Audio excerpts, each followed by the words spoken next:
C'est grâce à vos dons volontaires et réguliers que nous pouvons faire ce travail. Merci à tous.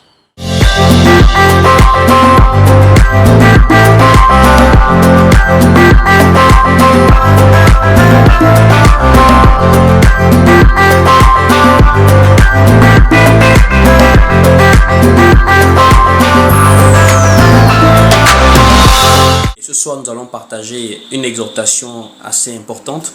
Voici pourquoi je voudrais déjà que tu prépares ta Bible. Voilà, ta Bible, de quoi noter si tu as un stylo et un bloc-notes pour pouvoir être édifié et pour pouvoir noter les versets que tu pourras relire même après le live. Donc, nous allons d'abord commencer par prier. Est-ce que nous sommes là? Si vous êtes là, on peut commencer par la prière. Sans oublier de tapoter, voilà, n'oubliez pas de tapoter et de partager. Donc nous allons commencer par nos temps de prière. Ok. Donc je vais prier maintenant. Si vous êtes juste assis quelque part chez vous, au salon, un endroit où vous pouvez véritablement participer à la prière, nous avons 5 minutes par là. Donc si vous avez un sujet de prière également, envoyez en commentaire et nous allons prier ensemble avec vous. Shalom, maman Edith.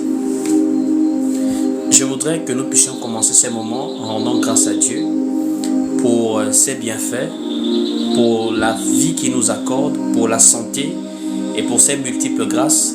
Je voudrais qu'à l'entame de ces moments, nous puissions commencer avec une attitude de reconnaissance vis-à-vis de Dieu. Nous allons tous élever nos voix et nous allons prier maintenant. Seigneur, Père très saint, ce soir, nous voulons te rendre grâce. Nous voulons te dire merci. Nous voulons bénir ton saint nom. Nous voulons, ô mon Dieu, exalter encore ta personne parce que tu es amour, tu es bonté. Ta parole nous enseigne qu'en toi, nous avons l'être, le mouvement et la vie. Ça veut dire nous croyons véritablement que si nous sommes en vie ce soir, ce n'est pas à cause de nous-mêmes. Ce n'est pas à cause de quelqu'un d'autre. Ce n'est pas parce que nous avons été prudents. Ce n'est pas parce que nous roulons dans des voitures neuves. Ce n'est pas parce que les chauffeurs des taxis sont performants. Mais c'est toi qui nous as protégés. Parce que plusieurs personnes ont fait des accidents, même dans des voitures toutes neuves. Des gens sont tombés dans la maladie étant dans leur maison. Il y a même des gens qui s'endorment et qui ne se réveillent pas du sommeil. Si tu as permis que nous puissions être là, étant éveillés en vie sur la terre, je le crois, c'est parce que tu nous as aimés. Et la manifestation de ton amour, c'est le fait que nous sommes encore là ce soir. Voici pourquoi je te dis merci mon Dieu. Je te bénis, je te rends grâce, non seulement pour ma vie, mais la vie de toutes ces personnes maintenant qui sont connectées dans ce live. Sois béni mon Dieu, mon roi. Dans le nom de Jésus-Christ, nous disons Amen. Nous voulons encore prier ce soir. Je voudrais que tu pries avec nous. Ne nous assiste pas simplement comme un live, mais prie avec nous. Vous savez, presque tous les jours, ou encore du moins chaque semaine, je ne sais pas si vous avez remarqué, il y a encore 10 ans, 15 ans ou encore 20 ans en arrière, quand on parlait de décès, ce n'était pas tous les jours qu'on entendait tel est décédé, tel est décédé. Non. Avant, lorsqu'on parlait de décès, c'était peut-être après des mois ou après des années. Mais de nos jours, frères et sœurs, la mort frappe d'une manière inégalable dans l'histoire. Tous les jours, nous comptons des cadavres. Tous les jours, nous comptons des gens qui quittent la terre. Des parents, des amis, des connaissances, même des gens que nous suivons ici sur Internet, des célébrités. Tous les jours, les gens meurent. Ça montre à quel point le monde aujourd'hui est en train de tirer à sa fin. En fait, rien n'est plus certain de nos jours. On peut se voir aujourd'hui comme ça en live et demain c'est fini. C'est la dernière fois que vous me voyez. C'est la dernière fois qu'on vous voit. Ça peut être un soir comme ça. C'est la dernière fois que tu vas voir ton père, ta mère, ta soeur, ton mari, ta femme. Chaque jour, lorsqu'on se réveille, on n'est même plus sûr que lorsqu'on sort de nos maisons, on va encore entrer du dehors étant en vie. La mort frappe déjà de n'importe quelle manière. Nous, dans la foi, nous n'avons pas peur de la mort. Parce que la mort n'est qu'un passage vers le repos. C'est lorsque tu n'as pas d'espérance que tu as peur de la mort. Voici pourquoi nous allons maintenant prier pour nos vies. Que nos vies soient entre les mains de Dieu. Que rien ni personne ne puisse décider de la fin de nos vies si ce n'est Dieu lui-même. Peu importe ce que quelqu'un peut faire, tu vas refuser que ce soit quelqu'un dans une loge, dans un cercle satanique, qui puisse aller écrire ton nom, qui puisse aller mettre ton habit, ta photo pour te faire du mal. Parce que tu as été créé par Dieu et pour Dieu. Et il n'y a que Dieu qui a l'autorité suprême sur ta vie. Tu vas maintenant prier que Dieu veille sur toi. Dieu te protège, toi et ta famille. Que la mort qui frappe ne puisse pas t'atteindre si ce n'est la volonté de Dieu. Jacques et Pierre et les autres ont été arrêtés.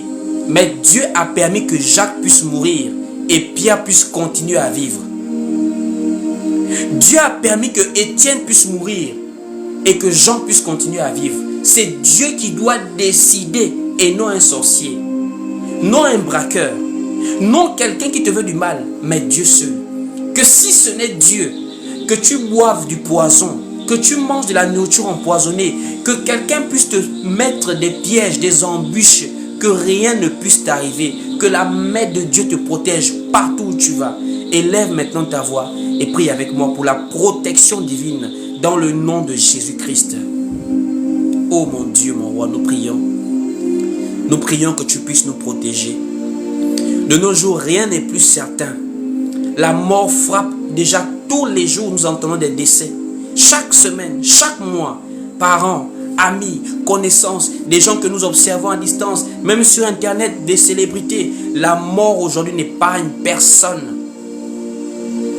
Mais nous, en Christ, nous voulons avoir cette espérance que la mort n'a plus de pouvoir sur nous, en Christ. Si nous quittons la terre, c'est parce que nous partons nous reposer pour le grand jour de l'enlèvement. Oh mon Dieu, mon roi, nous prions que la protection divine soit notre partage. Comme tu pouvais le lire dans le livre de Psaume, que 1000 à ton côté et 10 000 à ta droite, tu ne seras jamais atteint. Seigneur, tu es une haute retraite, tu es une forteresse. Tu es mon Dieu, mon roi, celui qui ne sommeille ni ne dort, qui veille sur son peuple. Nous prions et nous intercédons pour nos familles, nos parents, nos connaissances, Seigneur. Nous savons que ta parole nous enseigne que ta volonté est que tout homme soit sauvé et parvienne à la connaissance de la vérité. Voici pourquoi, ô mon Dieu, que seule ta volonté soit faite dans ma vie. Que seule ta volonté soit faite dans la vie d'un frère et d'une sœur. Non ce qu'un sorcier a décidé, non ce qu'un ennemi ou un adversaire a décidé, mais seulement ce que toi tu as décidé dans le nom de Jésus-Christ. Dans le nom de Jésus-Christ. Dans le nom de Jésus-Christ. Dans le nom de Jésus-Christ. Oh mon Dieu, mon roi. Oh Seigneur Jésus. Nous allons encore élever nos voix. Tu vas encore prier pour ta vie de foi. Je ne sais pas si tu l'as remarqué. Aujourd'hui, nous sommes à l'époque de l'apostasie. C'est une époque qui précède juste la venue de l'Antichrist. Puisque l'apôtre Paul dit aux Thessaloniciens qu'il faut que l'apostasie soit arrivée auparavant. C'est quand nous allons voir l'apostasie régner que nous allons comprendre que l'Antichrist est déjà quelque part là, sur la terre. Il arrive, il doit déjà se révéler au monde. Et l'apostasie, c'est l'abandon volontaire de la foi. Plusieurs personnes vont abandonner la foi. Plusieurs personnes vont renoncer à la foi en Jésus-Christ. Des gens vont aller s'attacher à des esprits séducteurs, à des doctrines de démons, nous a dit l'apôtre Paul. L'apôtre Paul avait dit, dans les derniers jours, quelques-uns abandonneront la foi. Tu vas prier maintenant. Parce que le livre de Matthieu chapitre 24 verset 13 nous dit, mais c'est celui qui persévérera jusqu'à la fin qui sera sauvé. Prie maintenant que la persévérance jusqu'à la fin soit ton partage, malgré les temps d'épreuve, malgré les temps de difficultés sur la terre, la santé qui embête, la crise financière, la crise économique, les problèmes transnationaux, les épidémies et beaucoup de choses, la dépravation des mœurs, les mentalités qui sont maintenant sans limite, la haine, la jalousie parmi les hommes, toutes ces choses qui emmènent maintenant les hommes à être véritablement des loups pour d'autres hommes. Dans ce monde méchant, dans ce monde ténébreux, dans ce monde pervers, je veux t'inviter à persévérer. Tu vas élever ta voix et implorer la grâce de Dieu. De la même manière, il a soutenu ses serviteurs depuis le temps des prophètes jusqu'au temps de l'Église, qu'il te soutienne également, qu'il veille sur son peuple, sur son Église. Dans le nom de Jésus-Christ, élevons nos voix et prions pour la persévérance dans la foi en Jésus-Christ. Prie où tu es maintenant. Prie avec moi dans le nom de Jésus-Christ. Oh mon Dieu, mon roi, nous prions. Nous prions, Seigneur. Nous prions, mon Dieu. Veille sur nous, Seigneur. Veille sur la vie de foi. Veille sur notre foi, Seigneur. Lorsque tu as parlé à l'apôtre Pierre, tu as dit, lorsque tu seras affermi, affermis également les autres. Tu as dit à Pierre, Pierre, Satan te réclame, mais j'ai prié pour toi, afin que ta foi ne défaille point. Donc la prière de Jésus concernant l'apôtre Pierre était la prière par rapport à la foi de l'apôtre Pierre. Que sa foi ne défaille point, que sa foi ne s'affaiblisse point. Parce que Dieu, Jésus-Christ, Dieu fait chair, savait que sans la foi, nul ne peut être agréable à Dieu. Voici pourquoi le livre de Hébreux chapitre 11 nous dit, il faut que celui qui s'approche de Dieu croit que Dieu existe et qu'il est le rémunérateur de tous ceux qui le craignent, tous ceux qui le recherchent. Voici pourquoi, au-delà de tout ce qui peut nous arriver, nous voulons garder cette espérance. Nous voulons garder la foi au-delà des problèmes, au-delà des épreuves, au-delà des persécutions, Seigneur. Que notre foi ne défaille point, que notre foi ne s'affaiblisse point, mais que plus le temps passe, plus notre foi s'affermit, se fortifie. Dans le nom de Jésus-Christ. Dans le nom de Jésus-Christ. Dans le nom de Jésus-Christ. Nous allons maintenant prier par rapport aux familles. Tu vas regarder ton père, ta mère, tes frères et tes sœurs. Si tu es avec ton mari maintenant ou ta femme. Si tu es en famille, si vous êtes en famille. Je voudrais même que pour ceux qui le peuvent, attrapez-vous la main dans la main pour recevoir cette prière familiale. Seigneur mon Dieu, mon roi, je prie pour les familles. Tu as dit que par Abraham, toutes les familles de la terre seront bénies. Or, lorsque tu as dit ça à Abraham, ce n'est pas Abraham que tu voyais, mais c'est Christ que tu voyais. Parce que l'apôtre Pierre explique ça aux Galates, que lorsque Abraham avait reçu la promesse de sa postérité, il s'agissait en réalité de Christ, qui est celui par qui toutes les familles de la terre sont bénies. Voici pourquoi l'apôtre Paul et Silas, dans Actes chapitre 16, ont dit aux geôliers que si tu crois, tu seras sauvé, toi et ta famille. Je prie maintenant pour les familles, mon Dieu, mon roi. Satan a attaqué les familles. Il a détruit les mariages. Il a laissé les enfants livrés à eux-mêmes. Combien d'enfants sont livrés à eux-mêmes? Des jeunes femmes qui se détruisent avant le mariage. Des jeunes femmes qui prennent des grossesses à 15 ans sans être mariées. Des jeunes hommes qui se lancent dans le braquage, dans la délinquance. Des pères qui sont démissionnaires. Des mères qui sont démissionnaires. Des familles qui ont été détruites. Satan a apporté un nouveau modèle de famille. Les familles homosexuelles, les familles transgenres, les familles monoparentales, oh mon Dieu. Ces modèles de famille que tu ne connais pas dans ta parole. Voici pourquoi je prie pour une famille où il y a un père, une mère et des enfants. Seigneur, nous prions afin que tu protèges nos familles, que tu veilles sur les maris, tu veilles sur les femmes, Tu veilles sur les enfants, Seigneur. Là où les parents ne peuvent pas avoir les regards sur les enfants, dans les écoles, lorsque les enfants sortent, lorsqu'ils sont en balade avec des amis, des mauvaises compagnies. Seigneur, touche les cœurs des enfants afin qu'ils ne se livrent pas, Seigneur, à la délinquance, qu'ils ne se livrent pas à la perversion. De nos jours, des enfants se livrent à l'immoralité sexuelle. Ils détruisent leur corps, ils détruisent leur avenir, Seigneur, pour des plaisirs éphémères, parce qu'il n'y a plus d'éducation, il n'y a plus de modèle. Même les parents n'incarnent plus le modèle, Seigneur, les valeurs à incarner, mon Dieu, mon roi. Nous prions pour nos familles. Nous prions pour nos familles. Nous prions que là où Satan a semé la haine, là où Satan a semé la division, là où Satan a semé la jalousie, les gens ne se fréquentent plus. Il y a maintenant de la sorcellerie dans des familles. Des gens en veulent à leurs propres frères, à leurs propres sœurs. Des gens, mon Dieu, mon roi, ne savent plus comment se regarder dans des réunions familiales. Nous prions, Seigneur, que là où Satan a apporté la haine, toi tu apportes la paix.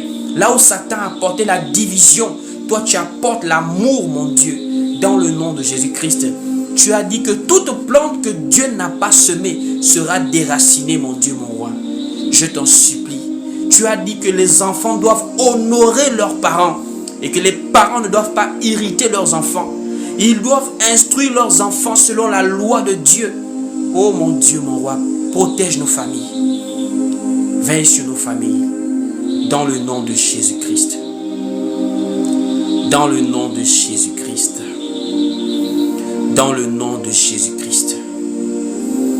Nous allons terminer maintenant en priant pour ces moments de partage de la parole.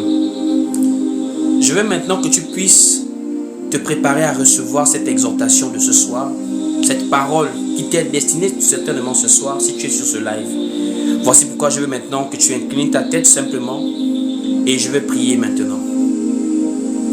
Seigneur, nous te rendons grâce pour ces temps de prière. Nous te disons merci pour ces personnes qui sont connectées depuis que nous avons commencé. Nous voulons maintenant, Seigneur, partager ta parole. Nous voulons maintenant, Seigneur, que tu puisses nous nourrir spirituellement. Parce que tu as dit, l'homme ne vivra pas de pain seulement, mais de toute parole qui sort de la bouche de Dieu.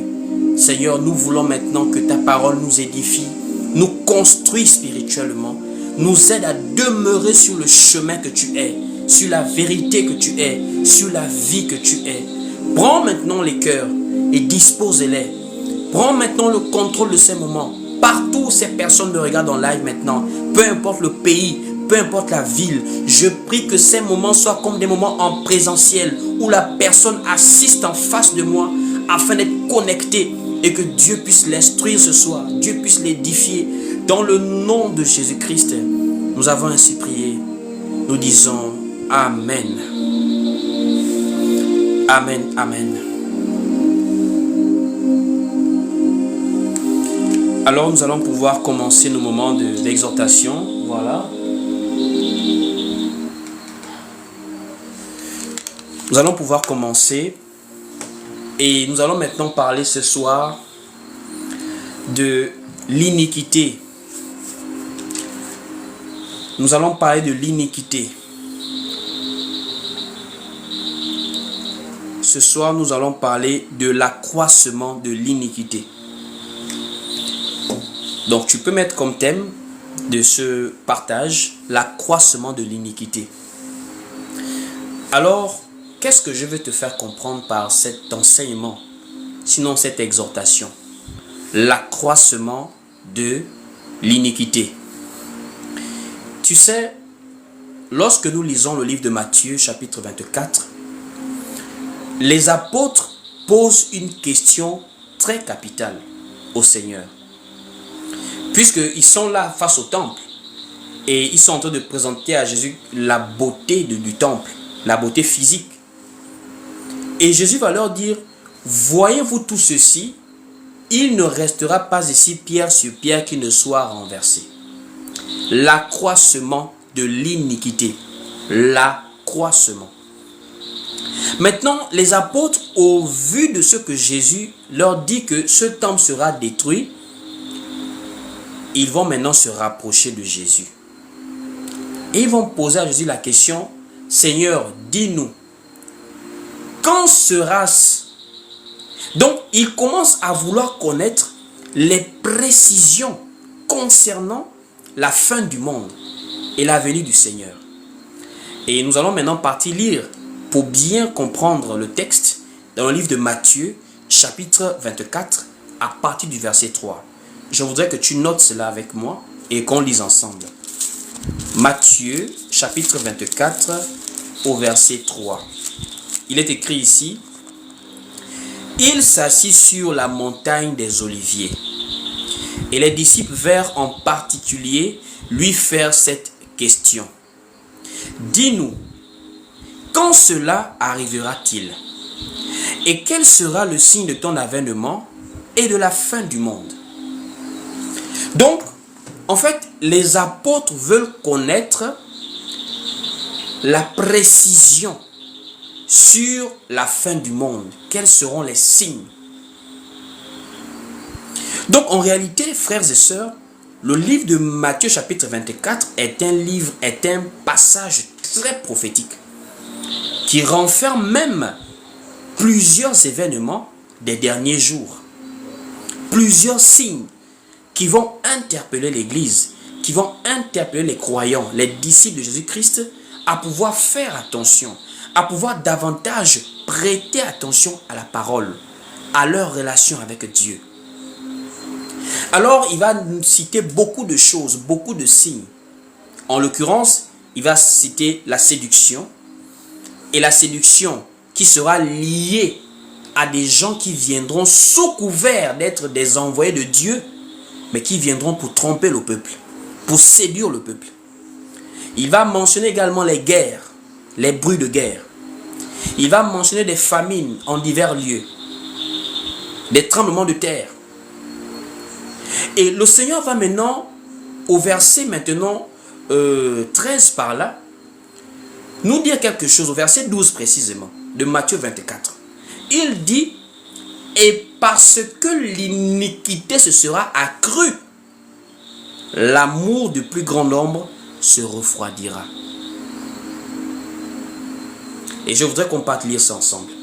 Matthieu 24, au verset 12.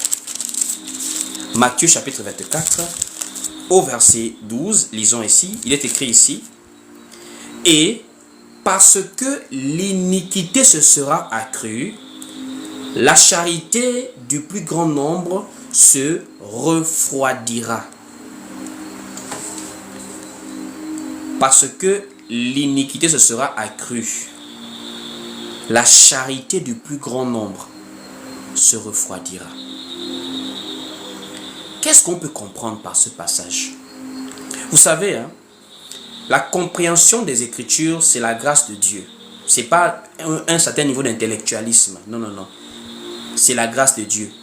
Mais pour ceux qui, parfois, veulent essayer au moins de comprendre la signification, je vous conseille parfois d'avoir un dictionnaire avec vous. Puisqu'il y a des mots que si vous ne comprenez pas, il faut au moins lire la définition pour avoir une idée plus claire du passage. Jésus prophétise que parce que l'iniquité se sera accrue, la charité du plus grand nombre se refroidira. Donc, il faut aller comprendre ce que c'est que l'iniquité. Et quand on dit ce sera accru, ça veut dire quoi? Allons-y lire la définition de l'iniquité dans le dictionnaire. C'est important, ça nous aide à mieux comprendre ce que nous disons. Donc, le mot iniquité, on va prendre le dictionnaire. Vous allez noter. Iniquité, on dit ici de l'iniquité, c'est quoi exactement? L'iniquité, dans le sens de la parole de Dieu, c'est l'état de péché, la corruption des mœurs, le débordement des vices. Je ne sais pas si tu comprends, si vous comprenez ce que je dis. On dit ici, c'est un état de péché, c'est la corruption des mœurs, le débordement des vices. Donc, il faut maintenant aller dans les détails. Il faut décortiquer ça pour qu'on puisse comprendre le passage de Matthieu 24, verset 12. Lorsqu'on dit la corruption des mœurs. Qu'est-ce que ça veut dire? Quand on parle de corrompre, on parle de dénaturer quelque chose. On parle d'amener quelque chose dans ce qui est malhonnête, dans ce qui est mal, dans ce qui n'est pas propre, dans ce qui n'est pas sain, dans ce qui n'est pas vertueux. C'est ça corrompre. Ça veut dire on amène quelque chose de sain, de convenable, de vertueux à devenir quelque chose de malsain. C'est très grave. Parce que si nous sommes tous au moins un minimum informés, on connaît ce qu'on appelle généralement le brassage des cultures. Parce que c'est le brassage des cultures qui amène à la dépravation des mœurs. Or, la définition nous dit ici que l'iniquité, c'est la corruption des mœurs. Or, le mot corruption des mœurs est non seulement un mot qu'on peut entendre, dépravation des mœurs, c'est aussi ça qu'on appelle corruption des mœurs. C'est venu avec le brassage des cultures. Et c'est même un fait de société. Quand vous voyez le monde dans lequel nous sommes, c'est la conséquence du brassage des cultures. Le monde dans lequel nous sommes n'est pas un monde où les gens se connectent encore à leur identité propre. Il y a des gens qui ne connaissent plus rien de leurs origines, rien de leur nature propre, de leurs valeurs, de leur identité idéologique même. Ça veut dire aujourd'hui, nous nous identifions déjà à ce que nous avons reçu des autres, du brassage de culture. Il y a des comportements que des gens ont aujourd'hui. Il y a un mode de vie que des gens ont aujourd'hui que leurs parents qui les ont engendrés ne connaissaient pas il y a encore 50 ans derrière. Regardez les réseaux sociaux. Regardez la télévision. Regardez le comportement des gens aujourd'hui. Mais les parents des années 60 crient au scandale. C'est ce qu'on appelle aussi autrement le conflit de génération. De nos jours, vous mettez une maman de 70 ans, vous la mettez sur un smartphone pour observer ce que ces filles de 20 ans, ces arrière-petites filles de 20 ans font aujourd'hui. La maman va crier au scandale. Parce que dans nos valeurs, dans nos mœurs africaines et ancestrales, il y a des choses que nous ne connaissions pas.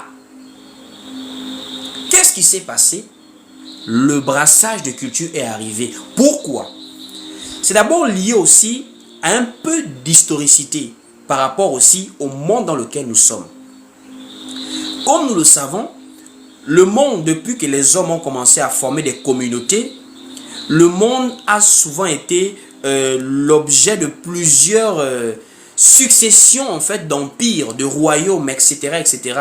Et c'est même dans ça qu'on voit le morcellement de la planète en plusieurs nations aujourd'hui. Il y a encore quelques siècles passés, quelques millénaires même, il n'y avait pas des minuscules petits pays.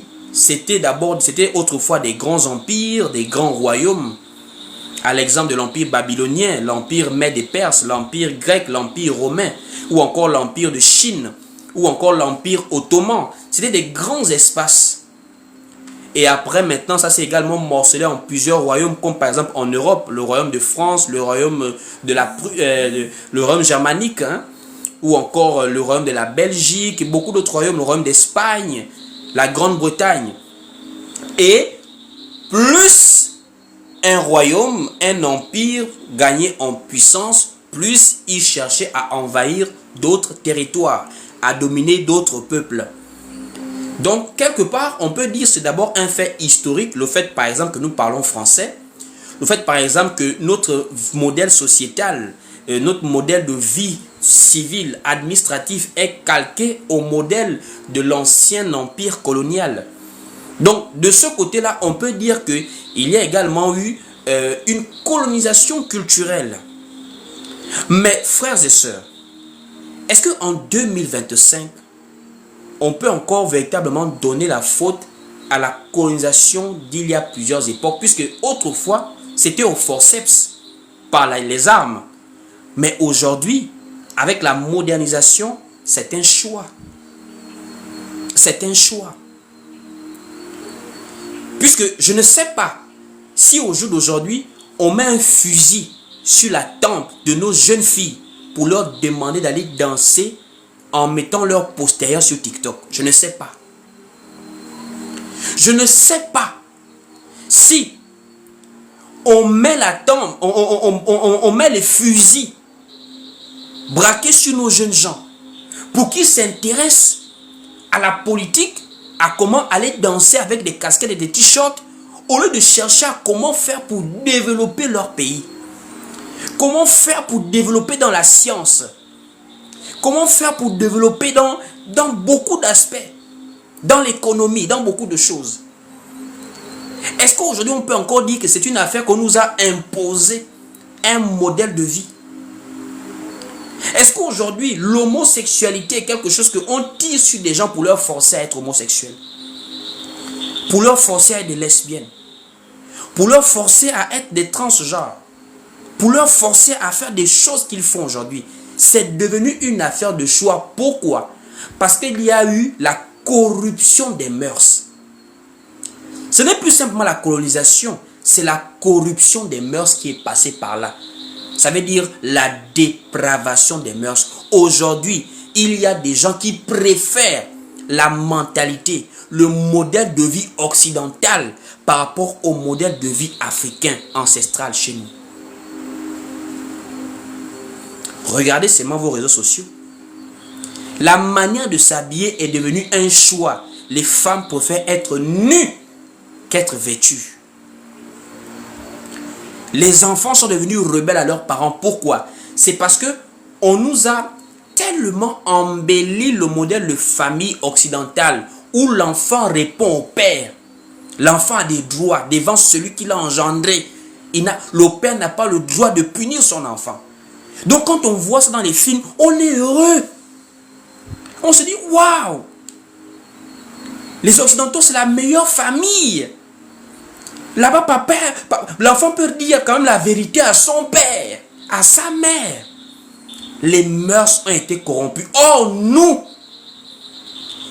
avons été élevés où, quand tu vois ton père et ta mère, ce sont des autorités sur ta tête.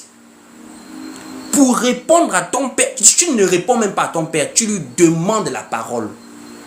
Nous, on ne connaissait pas répondre à papa ou à maman, on demandait la parole. Parce que dans nos valeurs, le père, c'était quelqu'un qui était doté d'une autorité naturelle dans la famille, dans la maison, devant ses enfants. Voici même pourquoi même Lévitique dit, tu ne te lèveras pas devant la chevelure blanche et tu honoreras la personne du vieillard. Même dans la Bible, on nous parle du respect de la chevelure blanche. Maintenant, les films Netflix, Amazon Prime, tu vois comment un enfant se bagarre même avec un vieux qui a des cheveux blancs. Il insulte. Tu vois maintenant, ils sont maintenant dans des choses terribles en fait. Parce que la définition d'iniquité, on dit, c'est la corruption des mœurs, mais c'est aussi le débordement des vices. Je vous explique tout ceci pour vous amener à comprendre ce que Jésus avait dit. Quand l'iniquité se sera accrue, ça veut dire on va arriver à un niveau où les gens n'auront plus de limites. Quand vous allez arriver à un niveau où des gens n'ont plus de limites au péché, c'est là où vous allez comprendre que là c'est grave. Jésus est déjà à la porte. C'est simple en fait. Pour comprendre que Jésus est déjà à la porte, c'est le niveau de... Ça veut dire on va arriver à un niveau où on a maintenant peur. Sommes-nous déjà arrivés à ce niveau? Point d'interrogation, vous pouvez me répondre en commentaire. Quand vous-même vous voyez le monde, est-ce qu'on peut déjà dire que l'iniquité est déjà accrue? D'après vous? On dit le débordement des vices. Les vices. Aujourd'hui là. Ça veut dire qu'il y a des moments, on se pose des questions. qu'est-ce qui se passe dans la tête des êtres humains? Est-ce qu'on a les mêmes cœurs? Même si vous ne croyez pas en Dieu comme nous on croit en Jésus-Christ, mais ça veut dire, même les philosophes, la philosophie qu'on nous a enseignée à l'école, nous parle de la conscience. Et quelques philosophes ont défini ça comme étant l'instinct divin. Mais tout être humain a quand même des limites. Je dis, tout être humain, il y a des choses que vous n'allez pas voir, c'est écrit dans la Bible, mais votre conscience vous dit c'est pas bon de faire ça. Voici même pourquoi même nos parents qui ne connaissaient pas Jésus, il y a quelques siècles ici en Afrique là, mais ils avaient la parole de Dieu dans leur cœur. C'est Romains chapitre 2 qui nous révèle ça, qu'ils avaient la loi de la conscience, la loi inscrite dans leur cœur. Ça veut dire tout être humain, même si on ne te prêche pas la parole de Dieu, même si on ne te prêche pas les saintes lettres, mais toi-même tu as des limites. Or, attention, l'apôtre Pierre nous dit, il y a un homme qui a vécu à une époque où des gens étaient sans frein. Il y a déjà eu une époque dans ce monde, dans cette planète, je dirais, où des gens étaient sans frein. C'était l'époque de Lot. L'apôtre Pierre dit, Lot était journellement tourmenté par la méchanceté des hommes de Sodome et Gomorrhe, par leur vie, là, leur attitude. Ils étaient sans frein, ces gens-là. Allons-y lire ça. Nous partons dans les épîtres de Pierre. On va lire l'apôtre Pierre. Voilà. Prenons tous ensemble. Voilà. Le livre de 2 Pierre. Pour comprendre ce qui s'est passé au temps de Lot. 2 Pierre, chapitre 2. À partir du verset 6. Pour voir ce qui s'est passé, le niveau que ces gens ont atteint au temps de Lot. 2 Pierre, chapitre 2, à partir du verset 6. Écoutez. On dit ici, s'il a condamné à la destruction et réduit en cendres les villes de Sodome et de Gomorrhe, les donnant comme exemple aux impies à venir, et s'il a délivré le juste Lot, profondément attristé de la conduite de ces hommes sans frein dans leur dissolution. Ça veut dire, hein, les gens n'ont plus de limite dans les fantasmes, dans les envies, dans les délires. C'est ce que Lot vivait. Vous comprenez ce que je dis? Ça veut dire, comme ça te vient dans la pensée, tu as envie de faire la chose. Comme ça te monte dans le cœur, tu as envie de faire. Tu as un fantasme, tu cherches à assouvir ton fantasme. Pas de frein, pas de morale. Pas des éthiques. Oh non, n'empêchez pas les gens de vivre. C'était ça au temps de Lot. Or, dans le livre de Luc chapitre 17, au verset 28, Jésus dit, ce qui arriva du temps de Lot arrivera pareillement. Donc, les esprits qui animaient les gens à Sodome et Gomorrhe ne sont pas morts. Les sodomites sont morts. Mais l'esprit des sodomites là, les hommes peuvent mourir, mais l'esprit qui anime l'homme ne meurt pas. La preuve, Caïn était le premier meurtrier de la terre. Caïn est mort. Mais aujourd'hui où nous parlons, nos pays sont remplis de prisonniers. D'autres ont tué des gens. Et pourtant, le premier meurtrier est déjà mort. Mais l'esprit qui l'avait animé à tuer n'est pas mort. L'esprit n'est pas chair. Donc, les gens de Sodome et Gomorrhe sont morts. Mais ceux qui les animaient à poser certains actes n'est pas mort avec eux. La preuve, à Sodome, ils sont arrivés au niveau homme et homme, femme et femme. Sodome et Gomorrhe, ça fait des milliers d'années que ces villes ont existé. Mais au jour d'aujourd'hui, nous avons des homosexuels. Jésus dit, ce qui arriva du temps de Lot arrivera. Or, au temps de Lot, les gens étaient effrénés. Il n'avait pas de frein. Allons-y lire. Luc chapitre 17 à partir du verset 28. Luc chapitre 17, dès le verset 28, il est écrit ici: ce qui arriva du temps de Lot arrivera pareillement. Les hommes mangeaient, buvaient, achetaient, vendaient, plantaient, bâtissaient. Quand tu lis ça, tu as l'impression qu'il ne faisait rien de mal. Il bâtissait, il mangeait, il vendait.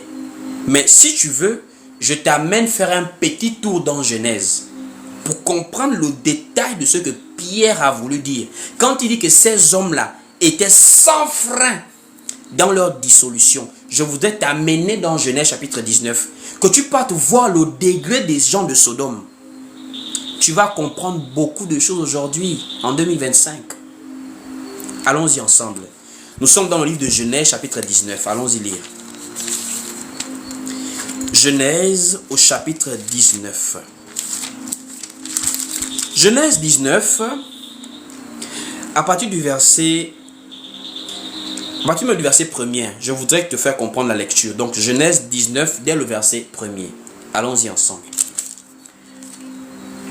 Les deux anges arrivèrent à Sodome sur le soir.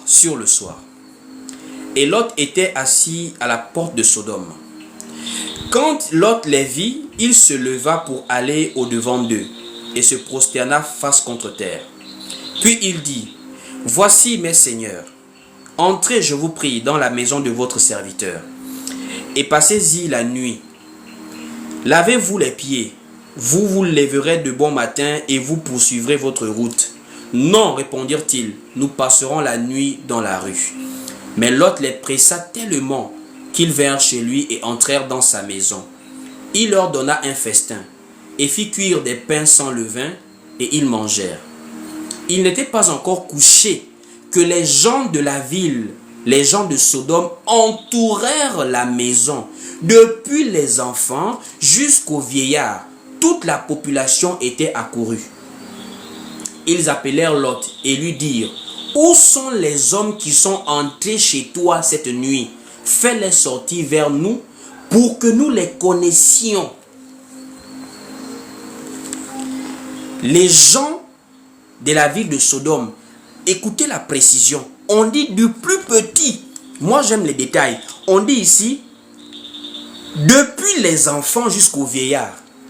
Donc des enfants jusqu'aux vieillards. C'était un esprit commun à Sodome. Ils veulent connaître les invités de Lot, qui sont deux hommes. Le connaître là, toi tu peux penser que c'est pour dire bonjour. Il n'y a pas de problème. Mais la suite de la lecture va te faire comprendre que il ne s'agissait pas de dire bonjour monsieur ou bonsoir.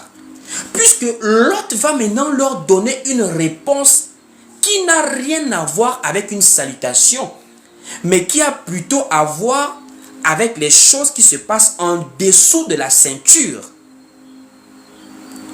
Au verset 6, Lot sortit vers eux à l'entrée de la maison et ferma la porte derrière lui. Et il dit: mes frères, je vous prie, ne faites pas le mal. En quoi est-ce que dire bonsoir aux gens, ça fait faire du mal? Aka, Lot, c'est juste bonjour aux gens. Bonjour, bonsoir, salut, salutations. Mais Lot dit non. On connaît de quoi vous parlez. Le connaissions là, ce n'est pas saluer quelqu'un. Ne faites pas ça. Et il poursuit, Lot poursuit maintenant. Nous sommes ici au verset 8. Lot dit: voici j'ai deux filles qui n'ont point connu d'homme. Je vous les amènerai dehors et vous leur ferez ce qu'il vous plaira. Seulement, ne faites rien à ces hommes puisqu'ils sont venus à l'ombre de mon toit. Des gens disent à Lot: nous on veut connaître tes invités. Lot dit: j'ai deux filles qui sont encore vierges. Je vais vous les amener. Faites-leur ce que vous voulez. Je pose la question: où est le rapport entre le verbe connaître des gens de Sodome et la virginité de ces deux filles qu'ils présentent aux habitants? C'est parce que Lot avait compris que le connaître des Sodomites C'était connaître, d'avoir de l'intimité avec ces hommes-là. Voici pourquoi dans la Bible, on dit Adam tel connu sa femme. Et il y a eu l'enfant qui est arrivé. Le connaître de la Bible est un connaître, c'est-à-dire avoir de l'intimité avec quelqu'un. Donc les sodomites étaient des traqués en termes de mœurs. On dit depuis les enfants jusqu'aux vieillards, mentalité commune. Tout le monde est d'accord que non, on peut faire homme et homme. C'est pas un crime d'aimer. C'est pas un crime d'aimer. Pourquoi vous condamnez les gens? On n'a pas choisi de naître comme ça. On n'a pas choisi. Alors que l'apôtre Paul va dire, ce sont des choses contre nature. Pourquoi contre nature? Parce que même la nature a des lois. La nature a des lois. Il faut une femelle et un mâle pour s'accoupler. Et quand Dieu parle de l'accouplement dans le genre humain, c'est avec l'homme et la femme. On se pose la question. Sur quelle base maintenant des hommes vont vouloir aller s'accoupler avec d'autres hommes? C'est parce que il n'y a plus la loi naturelle. Dans la loi naturelle de Dieu, lorsque un homme et une femme vont ensemble, il y a un fruit de leur intimité. C'est l'enfant. Voici pourquoi la première raison qui amène l'homme et la femme à se mettre ensemble, c'est le besoin de la procréation. On se multiplie sur la terre. Le plaisir vient avant. Voici même pourquoi beaucoup d'hommes ont été des polygames. Le besoin de procréer, ce n'était pas le fantasme. C'est parfois le besoin de procréer. Mais les sodomites, eux, c'était maintenant le débordement des vices. Ça veut dire quelqu'un a le fantasme, un homme a le fantasme d'attraper un autre homme comme lui. C'est-à-dire tu vois un homme barbu, tu as le fantasme de l'attraper pour lui faire des choses que tu dois faire à une femme. C'est ça Sodome et Gomorrhe. Et l'apôtre Pierre dit, il n'avait plus de freins. Ces gens n'avaient plus de freins. Du plus petit jusqu'au plus grand. Des petits de 15 ans homosexuels, en ce moment-là dans le monde. Des petits de 18 ans. Il y a un pays asiatique récemment qui a encore légalisé ça. C'est gravissime. C'est ce que Jésus avait prédit. Lorsque l'iniquité se sera accrue, ça veut dire lorsqu'on va arriver à un niveau où on n'a plus rien à dire. Au jour d'aujourd'hui, là, qu'est-ce qui surprend encore les hommes? Mais ça doit te faire réfléchir que nous sommes aujourd'hui dans quel monde? Un monde où des mamans, c'est maintenant le nouveau style de film qu'on monte sur Netflix et autres. C'est maintenant des films où des mamans ont des fantasmes jusqu'à aller sortir avec des enfants. C'est un enfant qui fait ton fils. Tu arrives à te déshabiller devant un enfant. C'est-à-dire il n'y a plus de freins. Ah, c'est un homme, non? Il n'y a plus de freins. C'est maintenant normal. Tu vois une vieille femme avec un jeune homme. Elle peut la coucher 2 fois. C'est même, elle peut même faire sa grand-mère. Ah, c'est rien. L'amour n'a pas d'âge. L'amour n'a pas d'âge. C'est gravissime. C'est ça, quand l'iniquité se sera accrue.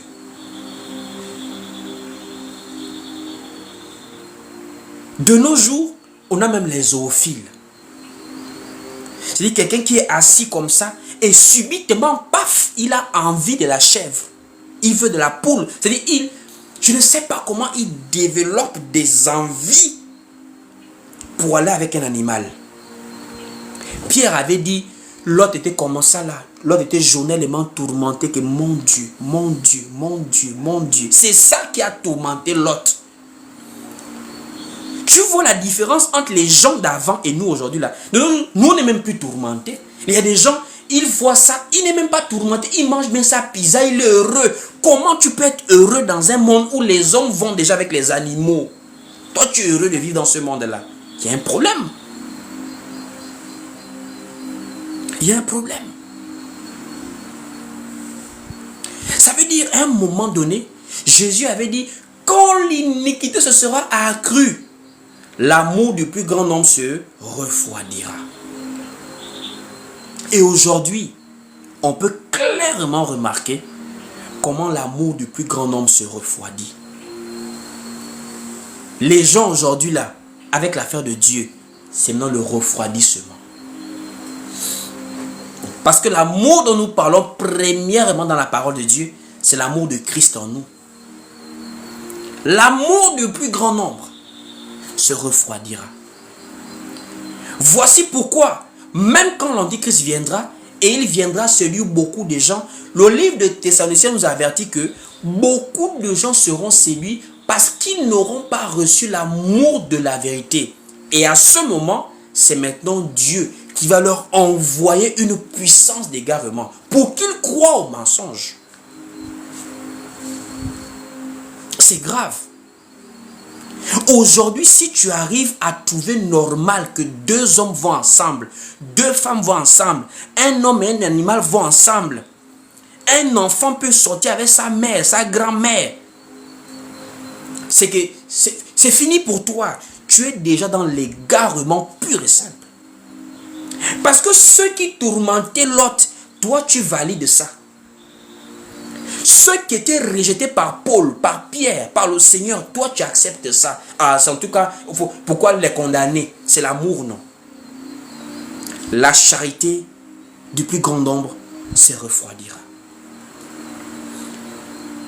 Pourquoi ça va se refroidir?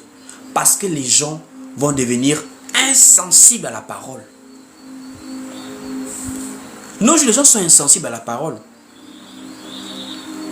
En ce moment-là, quand tu prêches la sainte doctrine, la vérité de l'évangile, tu n'es pas suivi, tu n'es pas soutenu, tu n'es pas apprécié. Tu es calomnié, on te fait des reproches. Quelqu'un m'a parlé, j'ai apprécié le courage que la personne a eu. Elle me dit non, mais tu sais, tu condamnes trop les gens. Hein? Pourquoi pas laisser chacun faire sa chose, papa? Laisse chacun. Dieu va tous les juger. Toi, prêche ta parole de Dieu. Prêche pour toi. Laisse les autres. Je dis vraiment, c'est vrai ce qu'elle dit. Hein? Vraiment, j'apprécie. Vraiment, merci pour le reproche.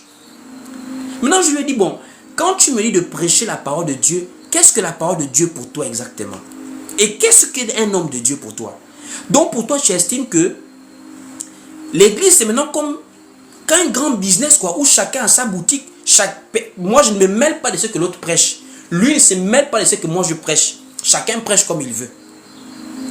Alors que Jésus lui-même, il s'est mêlé de ce que les pharisiens prêchaient. Il dit, hypocrite, vous fermez aux autres l'accès au royaume. Jean-Baptiste, il dit race de vipères. L'apôtre Paul dit qu'il y a des faux Christ, des ouvriers trompeurs, des faux apôtres. Jésus dit plusieurs se déguiseront, ils auront des peaux d'agneau, des peaux de brebis, mais ce sont des loups ravisseurs. Paul dit ne pas participer, mais de les condamner. Voici pourquoi eux-mêmes à l'église primitive, ils se surveillaient les uns les autres. Quand Paul voit que Pierre fait quelque chose qui n'est pas bien, il le reprend. Pierre exhortait l'église, il exhortait les anciens. Mais de nos jours, il ne faut pas parler de tel pasteur. Chaque pasteur doit prêcher sa chose. Pourquoi tu me... faut prêcher la parole de Dieu. Donc, parole de Dieu, c'est de dire, tu sais mon frère, dans la vie, je vais te parler des principes de l'amour du prochain. L'amour du prochain, frère, c'est quand tu arrives à un niveau, tu penses aux autres. Alors que la parole de Dieu nous dit, dans le livre de 1 Pierre, que, je voudrais qu'on lise ensemble, je ne vais pas écorcher. Nous, on prêche la parole prophétique. On n'est pas dans les conseils du quartier. Nous, on révèle Jésus par les Écritures. De nos jours, les pasteurs sont devenus des coachs. Voici pourquoi ils ne se contredisent plus. Parce qu'il n'y a même plus de quoi se contredire. Ils ne prêchent plus les Écritures. Ils prêchent maintenant le coaching. Jésus avait parlé de l'amour. Tu sais, dans l'amour, c'est d'aimer les autres. Ça là, même ton père à la maison te conseille ça. Nous, on prêche Jésus révélé. Allons-y lire 1 Pierre. 1 Pierre chapitre 1er au verset 10. Il est écrit ici. Écoute un peu comment Pierre prêche. Il dit ici, les prophètes qui ont prophétisé touchant la grâce qui vous était réservée ont fait de ce salut l'objet de leur recherche et de leur investigation, voulant sonder l'époque et les circonstances marquées par l'Esprit de Christ qui était en eux et qui attestait d'avance les souffrances de Christ et la gloire dont elles seraient suivies. L'apôtre Pierre te révèle que le Saint-Esprit était dans les prophètes. Ça c'est grave ça. Comment tu peux imaginer ça? Le Saint-Esprit, c'est celui qui a conduit les prophètes à vouloir faire des recherches et des investigations, en regardant la grâce, le salut qui était dans la grâce. Ce n'est pas les conseils du quartier. Nous prêchons la parole prophétique. Quand toi tu vois Adam, moi je te dis que Adam c'est Jésus dans l'ombre. Quand tu vois Jacob, je dis Jacob c'est Jésus dans l'ombre. Quand tu vois Isaac, je te dis Isaac c'est Jésus dans l'ombre. Quand tu vois Élisée, je te dis Élisée c'est Jésus. Élie c'est Jésus. Moïse c'est Jésus. David c'est un type de Christ. On ne fait que te typifier Christ, typifier Christ. Voici pourquoi dans le livre de Jean chapitre 5 au verset 39, Jésus dit, vous sondez les Écritures parce que vous pensez avoir en elles la vie. Ce sont elles qui rendent témoignage de moi. Donc nous ne venons pas vous prêcher la gentillesse, on vient vous prêcher Jésus-Christ qu'on ressort des Écritures. Parce que c'est lui le mystère caché de tous les temps. Il faut le révéler pour donner la connaissance au peuple. On n'est pas pour vous. Vous voulez les coachs là, allez-y chercher vos coachs ailleurs. Le coaching ne donne pas la vie. Ce qui donne la vie, c'est de croire en Jésus-Christ. Parole. Allons-y lire. Jean chapitre 3. Jean chapitre 5 au verset 39. Jean 5 au verset 39. Il est écrit ici dans Jean 5 au verset 39. Voilà. Jean chapitre 5 au verset 39, il dit, vous sondez les Écritures parce que vous pensez avoir en elles la vie éternelle. Ce sont elles qui rendent témoignage de moi. Aujourd'hui là, l'iniquité s'est tellement accrue que cette parole-là, cette parole révélée-là, cette parole prophétique-là, la sainte doctrine, les gens n'aiment plus ça. Et l'apôtre Paul et les autres ont annoncé ces jours. Dans le livre de 2 Timothée chapitre 4, l'apôtre Paul conseille à Timothée, prêche en toute occasion, favorable ou non, exhorte, censure, reprend. Car il viendra un temps où les hommes ne supporteront pas la saine doctrine, mais ayant la démangeaison d'entendre des choses agréables, ils se donneront une foule de docteurs selon leurs propres désirs. Actuellement là, les gens choisissent la parole de Dieu sur les lives TikTok. Quand une femme descend sur le live ici là, elle écoute pendant 1 minute, mais le monsieur il est en train de parler quoi? Ah, c'est trop compliqué ce qu'il explique là. Elle zappe. Elle va tomber chez un petit prophète Bangando avec les rastas qui va dire non ma soeur, je prophétise 2025, prophétise papa, prophétise, je localise. C'est-à-dire, les gens ils aiment, mais ils choisissent, les gens veulent être localisés, ils ne veulent pas connaître la vérité qui est Jésus, eux ils veulent être localisés. Papa, localise-moi, localise mon problème papa. C'est ça. L'amour du plus grand nombre se refroidira. Voici pourquoi nous sommes maintenant au temps du positionnement, mon frère. Il y a des gens, quand tu le vois, ils ne croient pas en la parole. Parfois, c'est Dieu qui a déjà fait son choix. Voici pourquoi on est arrivé à un niveau de maturité. Nous ne forçons plus aux gens. On fait notre part. Seigneur, j'ai prêché la parole. Convainc les cœurs. C'est Dieu qui choisit. Il dit, nul ne vient à moi si le Père ne l'attire. Il dit que dans Actes chapitre 15, verset 14, Dieu a d'abord jeté les regards sur les nations pour choisir du milieu d'elles un peuple qui porta son nom. Dieu choisit. Nous sommes actuellement au temps de l'iniquité. Au temps où les hommes commencent à trouver normal ce qu'on pouvait crier de scandale hier. Ça montre qu'il n'y a plus de temps. La nuit est avancée, comme avait dit l'apôtre Paul dans Romains chapitre 13 au verset 12. Paul avait dit, la nuit est avancée, c'est fini.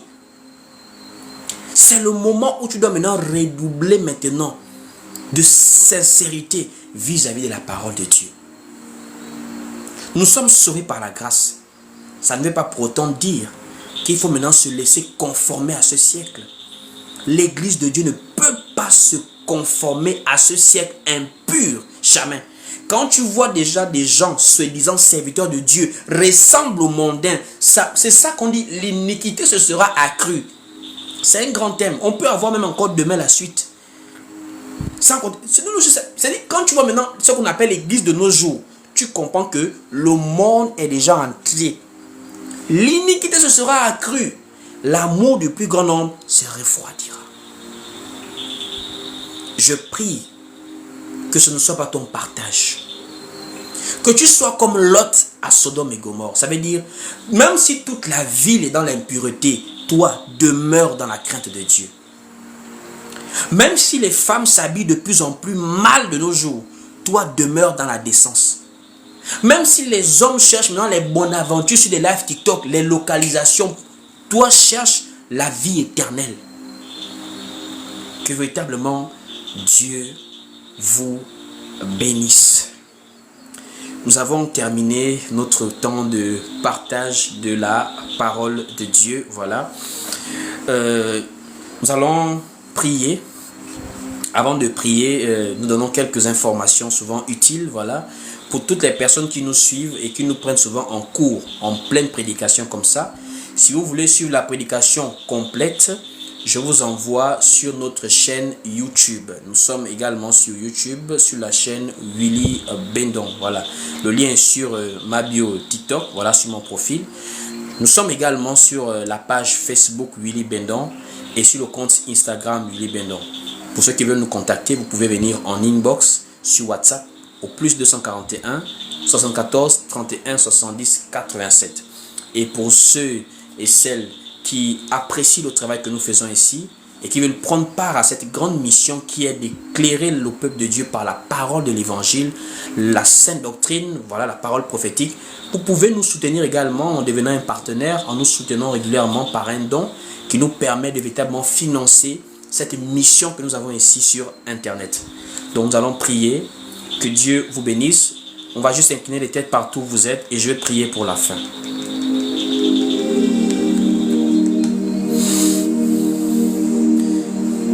Seigneur, merci pour ces temps de partage. Merci pour ces personnes qui ont été richement bénies ce soir, je le crois par ta grâce. Seigneur, c'est toi qui touches les cœurs. C'est toi qui sèmes, mon Dieu. Que ta parole que tu as sémée ce soir touche, inonde nos cœurs et vienne guérir, vienne revitaliser, vienne raviver, mon Dieu, mon roi, la foi en nous. Dans le nom de Jésus-Christ. Nous te prions que cette exhortation puisse bénir plusieurs personnes. Permets-nous, ô mon Dieu, mon roi, de devenir encore davantage, mon Dieu, dans la crainte de Dieu, plus obéissant à ta parole par ta grâce. Garde-nous, garde nos familles et selon ta volonté, ramène-nous encore à d'autres réunions ici sur TikTok pour que nous puissions persévérer dans l'enseignement des apôtres selon ta parole. Que l'honneur et la gloire te reviennent. C'est ainsi que nous avons tous prié. Nous disons tous Amen. Amen. Amen. Nous avons terminé nos moments de partage. Voilà. Que Dieu vous bénisse. Portez-vous bien. Voilà. On se dit peut-être à demain s'il plaît à Dieu. Entre-temps, restez sur notre chaîne YouTube Willy Bendon. Shalom, shalom. Paix et grâce à tous.